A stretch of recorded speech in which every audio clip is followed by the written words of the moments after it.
The perfective aspect, sometimes called the aoristic aspect, is a grammatical aspect used to describe an action viewed as a simple whole, a unit without interior composition. The perfective aspect is equivalent to the aspectual component of past perfective forms variously called aorist, preterite, and simple past. Although the essence of the perfective is an event seen as a whole, most languages which have a perfective use it for various similar semantic roles, such as momentary events and the onsets or completions of events, all of which are single points in time and thus have no internal structure. Other languages instead have separate momentane, inchoative, or cessative aspects for those roles, with or without a general perfective. Use of a perfective aspect, however, does not imply a punctiliar or short-lived action. It simply presents an occurrence in summary, viewed as a whole from the outside, without regard for the internal makeup of the occurrence.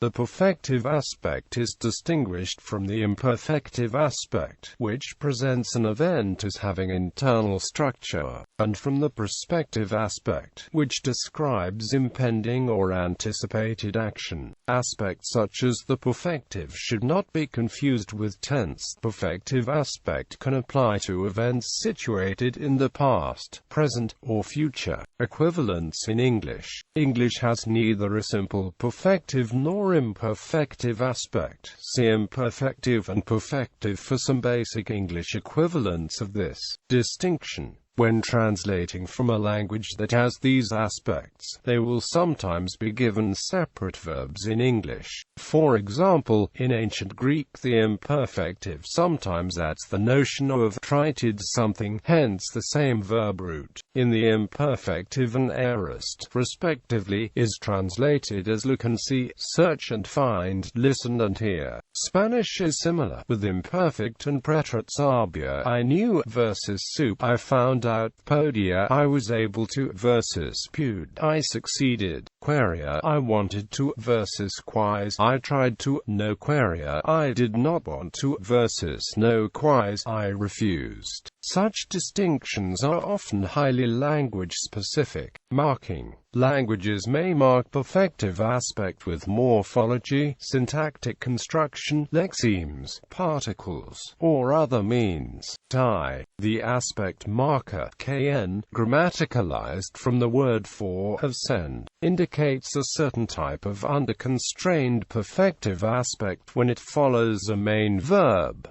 Perfective versus perfect. The terms perfective and perfect are confused or interchanged in many grammatical descriptions. A perfect is a grammatical form used to describe a past event with present relevance, or a present state resulting from a past situation. For example, I have come to the cinema implies both that I went to the cinema and that I am now in the cinema. I have been to France conveys that this is a part of my experience as of now, and I have lost my wallet implies that this loss is troublesome at the present moment. As English has a perfect, the distinction can be illustrated with the simple past standing in for the perfective. A perfect construction like I've eaten conveys the continued significance of that action, with implications such as I'm full or you've missed dinner depending on context. As such, it is ungrammatical to assign it a time in the past, such as I've eaten yesterday. A perfective construction, however, has no such inherent implication of continued relevance, and as such, I ate yesterday is perfectly grammatical. Indeed, in languages which have a perfective, that is precisely the aspect which is used for such simple past events.